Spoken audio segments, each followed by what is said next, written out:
Yung mga kamatik, magandang araw mga kamatik. Meron akong ginawa dito mga kamatik.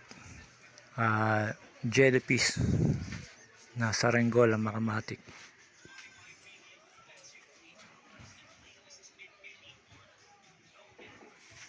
Yan, jellyfish to mga kamatik.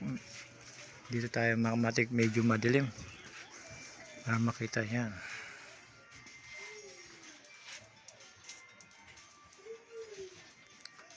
Ngayon mga kamatik, kaya tawag itong jellyfish, ito yung mga galamay niya, mga tentacles mga kamatik.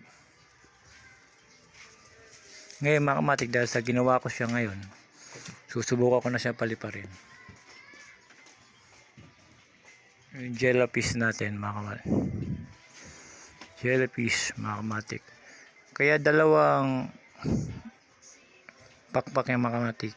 Kung napapansin mo pagka umaangat siya, may una, may pangalawa. Para ito yung pangalawa, yun ang tumutulak. Yun ang jellyfish mga kamatik.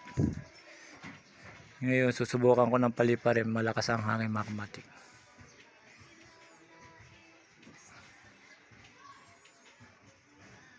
Para makita na natin kung ito ay lilipad mga kamatik.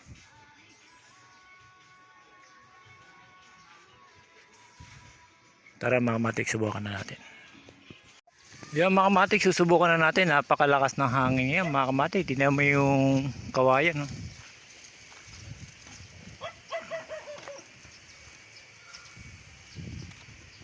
Talagang malakas ang hangin mga kamatik, kaya yung gumagalaw yung kawayan mga kamatik. Malakas ang galaw mga kamatik. Ngayon ang tetestingin natin mga kamatik, itong jellyfish natin mga kamatik. Titingnan natin kung lilipad mga kamatik. Itong jellyfish mga kamatik, kakagawa ko lang. Sana kakayanin niya kasi sobrang lakas ng hangin mga kamatik.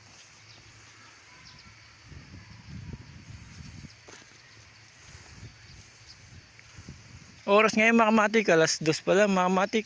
Napakainit.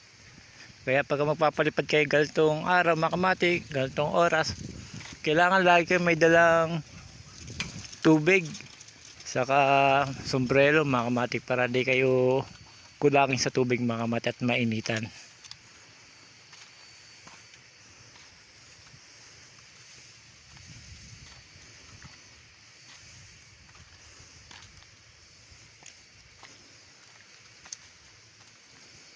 Doon tayo banda sa malawak mga kamatik, dito medyo may pagsasabitan pa.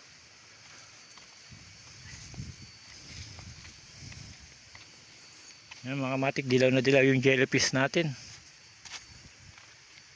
Ito simple lang pagkagawa na ito mga kamatik, tatlong kawayan lang. Yan mga kamatik. Yan, susubukan na natin mga kamatik.